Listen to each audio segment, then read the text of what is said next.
My name is Shane Henderson. I'm the digital and social media marketing manager for Axiom Precision. Hey, I'm Piero DeLuca, filmmaker for Axiom. We are here with Everton Paulino from WoodChic, who is one of our customer success stories with his Axiom machine. It's kind of a unique journey, makes a unique product, and we brought you on to talk a little bit about it. So, Everton, you're out there in Michigan making kids' toys with your Axiom machine and making it rain dollar bills in Michigan, it looks like. Well, we're trying anyway. So yeah, my name's Everton Paulino. I am with WoodChic. This is actually a husband-wife duo. My wife, unfortunately, isn't able to join us today. But yeah, we're here in Michigan, and our business, our wood shop, is focused around making children's products, children's learning products. And we also have a collection of trays that we call Shakura trays that have been wildly successful for us as well. So I know that you just came out with a new website and you sell some of your products online, but it sounds like you guys have had some pretty serious success locally at some art shows and fairs that you guys have, huh? Yeah, so basically, from a sales perspective, we basically have two channels that we focus on primarily. We work with partners on Instagram, an influencer community on Instagram that helps us drive sales for our children's products. Button and Bug is one of our key partners in that realm. And then in parallel, our Shakura Tray line, we primarily sell those in person and on our website. In-person sales are typically local events, local art fairs that we participate in. And we're also in a handful of stores and boutique shops in our area here in Ann Arbor. Very cool. So I guess let's kind of go back to the beginning. You were a woodworker for life, right? You've been doing this stuff for a while. Yeah, my entire adult life, I've been a hobbyist woodworker. And when I say hobbyist, it's, doing things around the house. Um, Mostly it was kind of an escape from my day job, if you will, right? So I was doing things like making cabinets, doing trim work around the house, things of that nature. And everything kind of shifted with COVID, to be quite honest. I was in my shop doing my thing, making stuff with materials I had on hand. You remember the drill. We couldn't go out, we couldn't shop, we couldn't do anything. Right. And one day my wife comes knocking on the shop and she says, "Hey, I want to learn how to use your tools. I want to make kids' toys and I want to open an Etsy shop and sell my kids' toys on my Etsy shop." And my initial reaction was a chuckle and said, "Okay, so you want me to make kids' toys for you to sell on Etsy?" And she's like, "No, no, I want to learn how to use your tools. I want to make them. This is something that I want to do." And so, perfect. That started our journey. She has an education background in early childhood development. And as my kids got older, she was looking for, what her next thing was. She was a stay-at-home mom for, most of my kids' young lives. And now, my youngest son, he's a freshman in high school.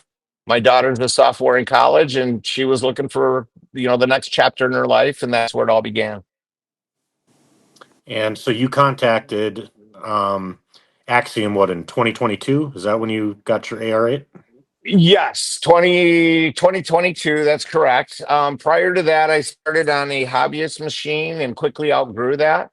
And within a matter of months, I realized that the hobbyist machine wasn't going to meet the bill for us. So I started looking for something a little more robust, a little more commercial, professional grade. And that's when I found Axiom. Very cool. And what kind of software were you running when you guys moved over from the other machine? So on the software side, I use Aspire. Okay. All right.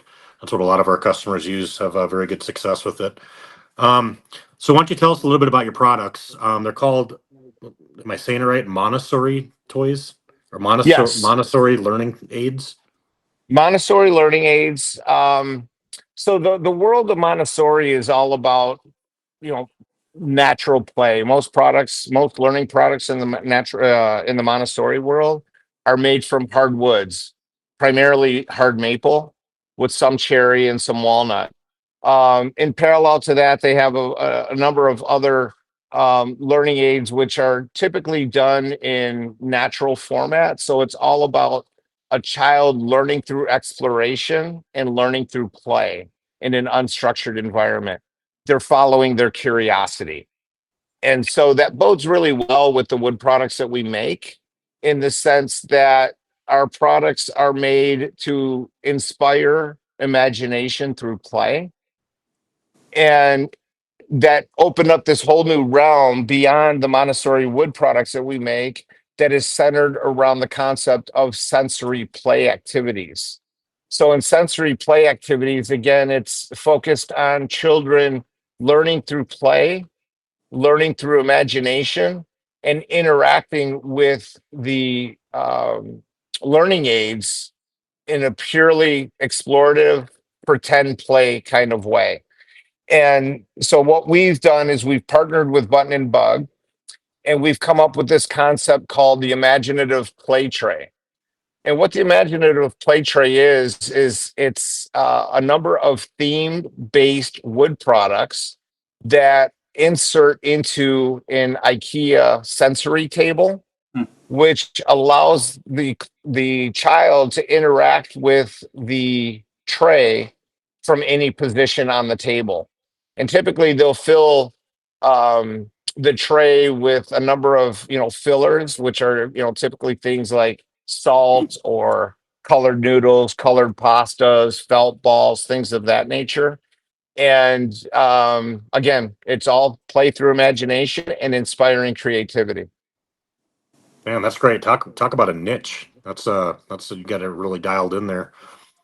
Yeah, and our journey started with a ton of research on the part of my wife, and she was looking for something that could build upon her early childhood development background, but she was also kind of looking for something that people weren't really doing. So when she spent a lot of time going to local art fairs and doing research online and that sort of thing. And there's a lot of people out there, a lot of talented people out there that do a lot of amazing work. But one of the things that we found is that there's not a lot of people that focus on childhood learning products or learning products for kids. Do you have any examples with you there? Yes, I do. This is probably one of my favorites. It's called a pegboard. Mm-hmm. And the interesting thing about this is it's a very versatile um, learning aid used in a number of different ways. So basically, it's a matrix of pegs in a oval form factor. And this is an example of a bin that it's designed to nest into. And then this bin nests into a table.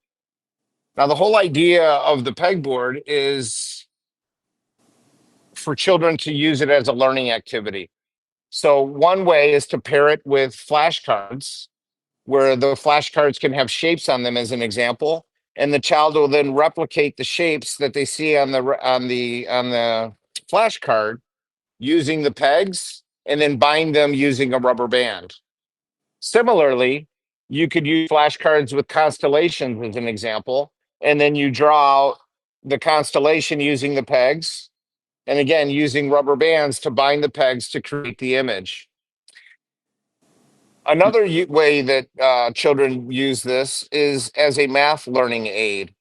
So you can have, for instance, basic math skills, addition. I've got three pegs. I add two. I count 3 + 2, I get 5. Similarly, I can do subtraction. I have 5 pegs, I remove 3, I'm sorry, I have 5 pegs, I have 2, remove 2, I'm left with 3. Multiplication is also something that this trait can be used for. So I can have a matrix, a 2 by 2 matrix. I bind those in a rubber band. I count how many pegs are within the rubber band. 2 times 2 is 4. And I can have, a matrix of 2 to 10 or 2 by 3, etc. We have two sizes. We have a small size, and then we have a larger size that fits into a larger bin that also nests into the IKEA table. Here's another example. Perfect. This here's a tray that we developed. It's a shark. And we put this together as part of Shark Week. And it's been wildly popular ever since. It started as a sensory play tray that kids will use in their sensory table.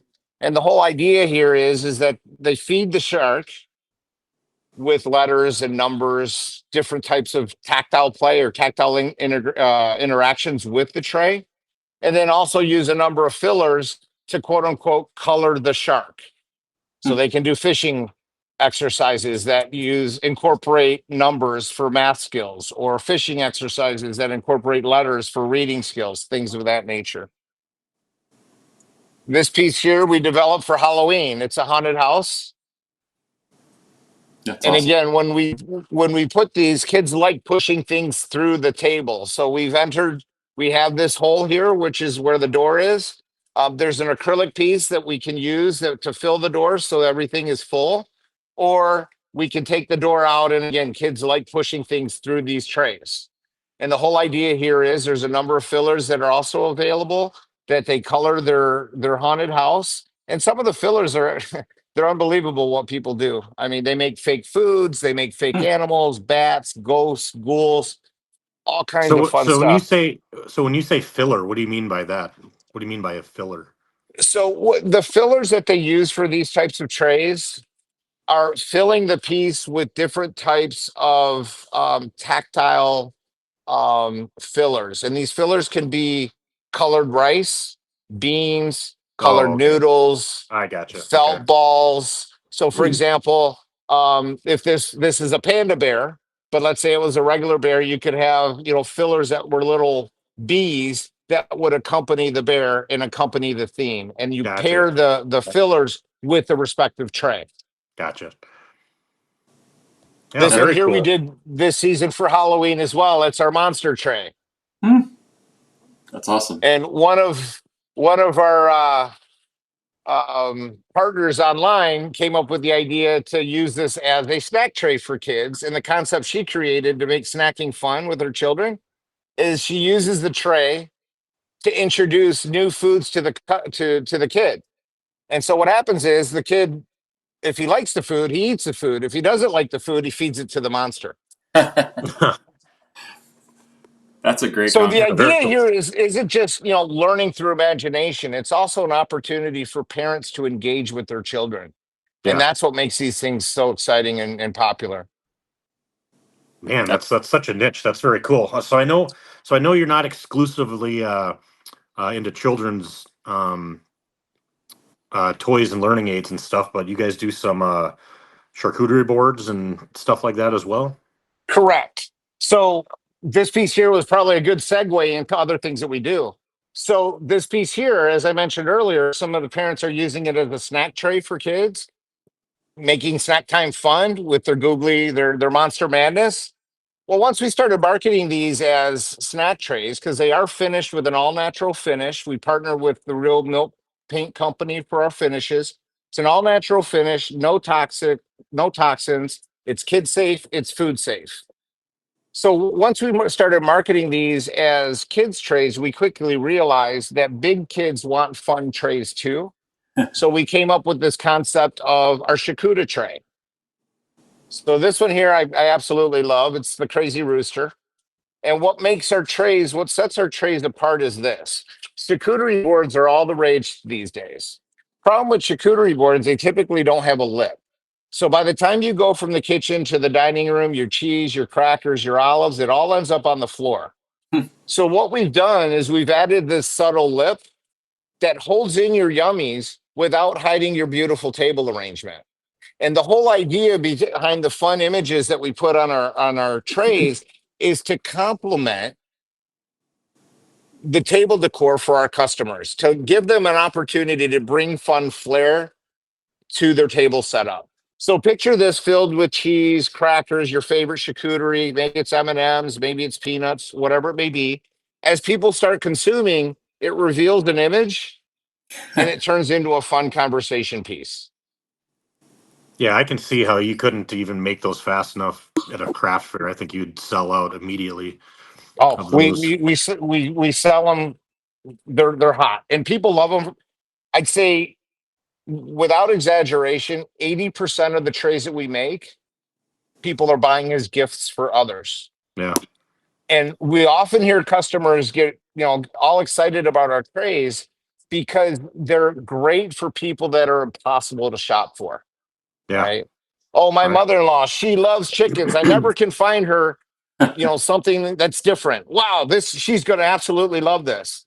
And I Yeah. always tell my customers, hey, when you give this to her, fill it with M&Ms. She's going to say, oh, that's great. I love the treats. And then when she consumes it, she starts seeing the image and you're going to wow her twice. We only charge them once. It doesn't get any better than that. My wife and I are huge Shakura Tray fans, so I think that's an awesome idea. If my wife would fall for all of that, she would buy every single one of those from me. I agree. Every one.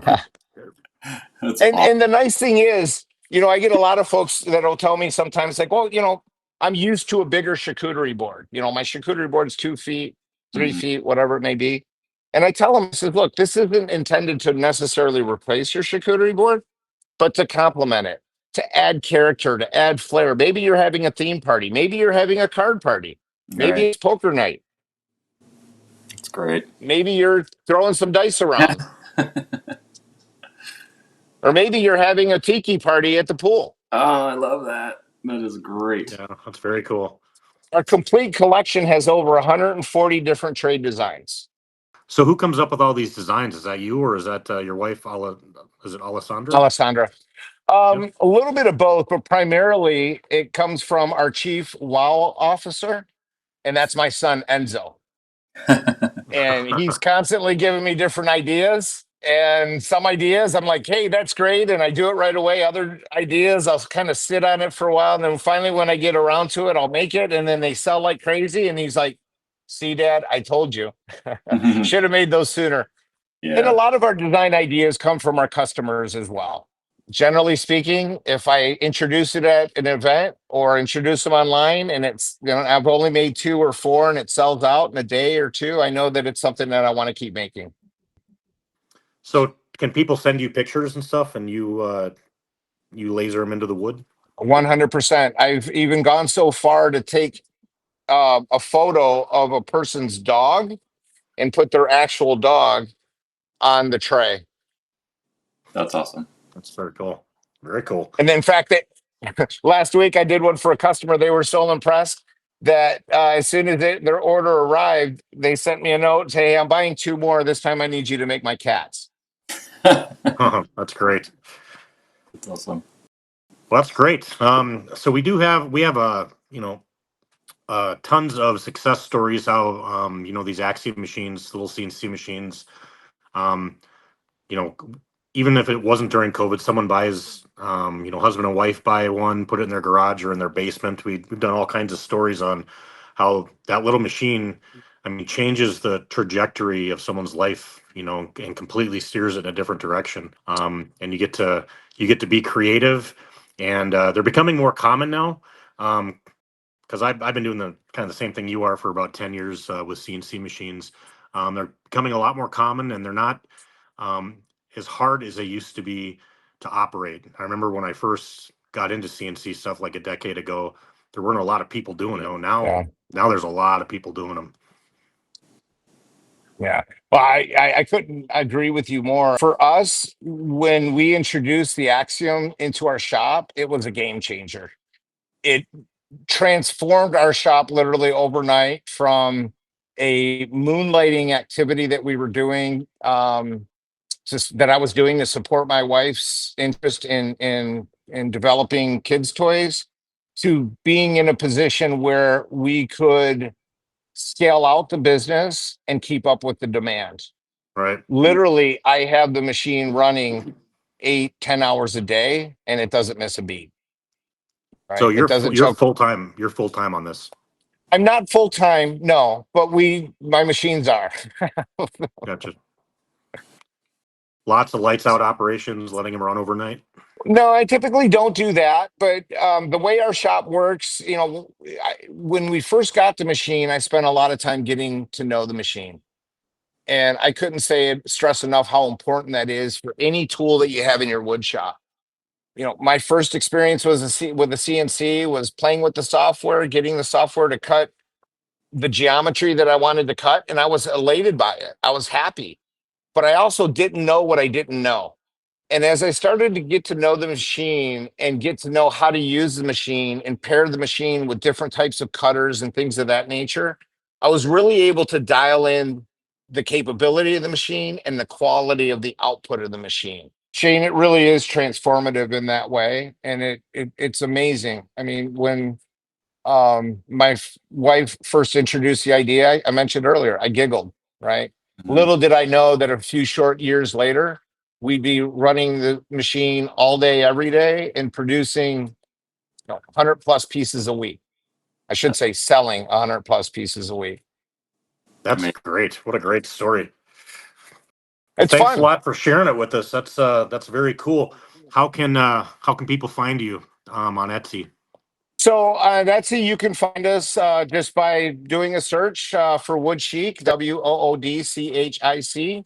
If you do the same search in Google, you'll find our website. We're also on Instagram as WoodChic by AG. Okay. And they can contact you through the website for custom pieces or custom. 100%. Yep. We do custom work for individuals. We do wholesale work for other businesses. And, we're always happy to bring our knowledge and craftsmanship for the benefit of our partners.